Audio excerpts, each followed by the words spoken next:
মোৰ মৰমৰ পাকঘৰলৈ সকলোকে স্বাগতম জনাইছোঁ। আজি মই এটা কলা চানাৰ এটা একেবাৰে বেলেগ ধৰণৰ ৰেচিপি লৈ আহিছোঁ।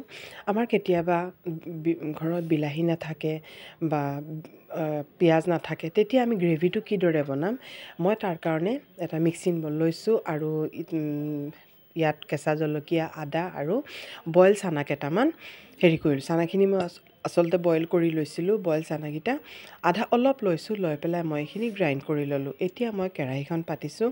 কেৰাহীখন পাতি মই অলপ তেল দি দিছোঁ।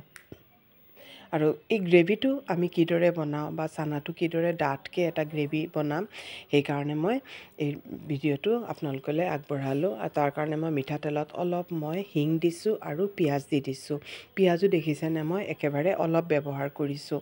আৰু আমাৰ বিলাহী পিঁয়াজ নোহোৱাকৈ ইমান ধুনীয়াকৈ চানাখিনি ৰেডি হ'ব। আৰু মই কি কৰিছোঁ, গাজৰ অলপ এই ধৰণে অলপ দীঘল দীঘলকৈ পাতল পাতলকৈ কাটি পেলাই গাজৰখিনিও দি দিছোঁ।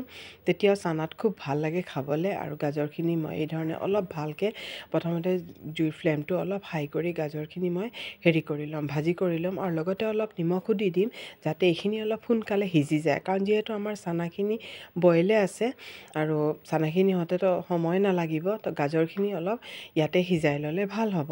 আৰু এতিয়া মই কি কৰিম, ইয়াত যিখিনি মই চানা, আদা আৰু কেঁচা জলকীয়াৰ পেষ্ট কৰি থৈছিলোঁ, পেষ্টখিনি মই ইয়াত দি দিছোঁ। দি পেলাই আৰু এতিয়া মই এই ধৰণে অলপ পানী দি দিছোঁ, কাৰণ যিহেতু গ্ৰেভিটো অলপ ডাঠ হৈ গৈছিলে, তলত লাগি যাব বুলি। আৰু ইয়াত মই এতিয়া হালধি পাউডাৰ দিছোঁ। দি পেলাই অলপ অলপকৈ এই ধৰণে মিলাই যাম। আৰু জলকীয়াৰ পাউডাৰ দিছোঁ। আৰু এইখিনি মই বনাই থোৱা মছলা হয়, জিৰা আৰু ধনিয়া, জালুক আৰু শুকান জলকীয়া। এইখিনি এই ধৰণে ভাজি পেলাই মই বনাই পেলাই থৈ দিওঁ। আৰু নহৰু মোৰ পিছা আছিলে, এইকাৰণে মই পিছত দিছোঁ, গ্ৰাইণ্ড মাৰোঁতে মই দিয়া নাই। আৰু 2খন তেজপাত দিছোঁ। দি পেলাই এই ধৰণে মই ভালকৈ মিক্স কৰি দিম। আৰু যদি আপোনালোকে বিশেষ চানা মছলা এইবোৰ দিব বিচাৰে, মই তেনেকৈ একো আৰু ব্যৱহাৰ কৰা নাই। একেবাৰে কম মছলাই ব্যৱহাৰ কৰিছোঁ, কিন্তু গ্ৰেভিখন বহুত ধুনীয়া হয়। আৰু এতিয়া মই এইখিনি ভালকৈ কৰি অলপ লৰাই মছলাখিনি ভালকৈ মিলাই পেলাই এতিয়া মই ঢাকি পেলাই থৈ দিম। তাৰ মছলাৰ কেঁচা গোন্ধটো যাব। আৰু এইখিনি মাজে মাজে অলপ অলপকৈ লৰাই থাকিব, নহ'লে কি হ'ব, তলত মানে লাগি যাবগৈ। আৰু এই ধৰণে বনাওঁতে আপোনালোকে যদি কেঁচা চানাও পেষ্ট কৰিও বনাব পাৰে, কিন্তু খালি কেঁচা চানা পেষ্ট কৰি বনালে কি হ'ব, যেতিয়া আমি তেলত পেষ্টখিনি দিম, তেতিয়া তাৰ গোন্ধটো আপোনালোকে মাৰি ল'ব, কাৰণ কেঁচা চানাৰ এটা গোন্ধ থাকি যাব। আৰু মইতো বইল কৰি দিছোঁ, সেইকাৰণে আৰু ইমান একো কৰা নাই, ভাজি কৰিব লগা হোৱা নাই। আমাৰ গাজৰখিনিতো অলৰেডি সিজিয়ে গৈছিলে, মছলাত দিয়াৰ পিছত আৰু সিজি গ'ল।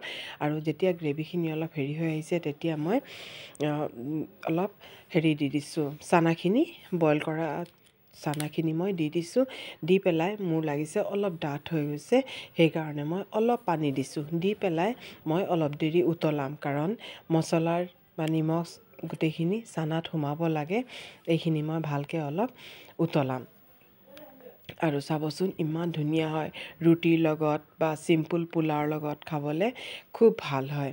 আৰু এয়া চাওক, এতিয়া উতলি আছে, কিমান কালাৰটো চাওকচোন, কিমান ধুনীয়া হৈছে। গাজৰটো দিয়াৰ কাৰণেও কিমান ভাল হৈছে। এই ধৰণে এবাৰ বনাই চাবচোন। আমাৰ কেতিয়াবা পিঁয়াজ বা কম থাকিলে তেতিয়া গ্ৰেভিখন ভাল নহয়। আৰু ইয়াত মই অলপ গৰম মছলা ব্যৱহাৰ কৰিছোঁ। মই আজি গোটা গৰম মছলা ব্যৱহাৰ কৰা নাই, মই অলপ পাউডাৰ গৰম মছলাই ব্যৱহাৰ কৰিছোঁ।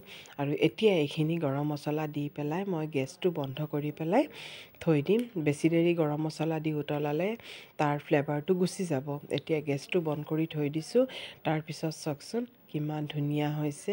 এয়া মই চামুচেৰে উঠাই দিওঁ, চাওকচোন কিমান ধুনীয়া হৈছে। ৰুটি বা পুৰিৰ লগত খাবলৈ, নানৰ লগত খাবলৈ এইখিনি পূৰা উত্তম আৰু বহুত ধুনীয়া হৈছে। আৰু এতিয়া মই ৰাতিৰ থালিখন লগাই লৈছোঁ। আৰু প্ৰথমে মই ভাত লৈ ল'লোঁ। আৰু ৰাতি আজি ডিনাৰ ৰেচিপি দালি লৈছোঁ। এইখিনি মই দেখুওৱা নাই বাৰু বনোৱা। দালি লৈছোঁ আৰু চানাৰ গ্ৰেভিখিনি লৈছোঁ। আৰু ইয়াত কলপচলা অলপ ভাজি আছিলে, কলপচলা ভাজি লৈছোঁ আৰু ৰুটি লৈছোঁ। এয়া আমাৰ আজিৰ ডিনাৰ ৰেচিপি। কেনেকুৱা লাগিলে কমেণ্ট কৰিবচোন। আৰু আপোনালোকে এইদৰে এবাৰ চানা বনাই পেলাই ট্ৰাই কৰিব, কিদৰে লাগিলে কমেণ্ট কৰিব।